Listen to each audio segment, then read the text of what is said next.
एकदा स्वराज्य उभारणीच्या काळात शिवाजी महाराजांच्या जवळ एक सरदार शत्रूच्या खोट्या अफवांना बली पडून महाराजांवर राग धरू लागला. माऊली म्हणाले, महाराज, हा तुमच्यावरच अविश्वास करतो, शिक्षा करायला पाहिजे. पण महाराजांनी चेहऱ्यावर राग आणला नाही. त्यांनी फक्त एकच वाक्य म्हटलं, जो स्वतःच्या भावनांचा गुलाम आहे तो परक्या शत्रूशी काय लढणार.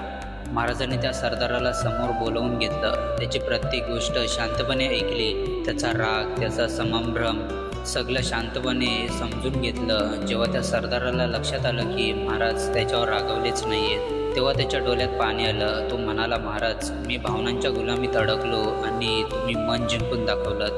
महाराज हलकेच म्हणाले, मन शांत असेल तर आपण मुक्त आहोत. राग, भीती, संशय हीच खरी कैद. ज्याने मनावर विजय मिळवला त्याला जगात काहीच कैद करू शकत नाही. त्या दिवसानंतर तो सरदार महाराजांचा परमविश्वासू योद्धा बनला.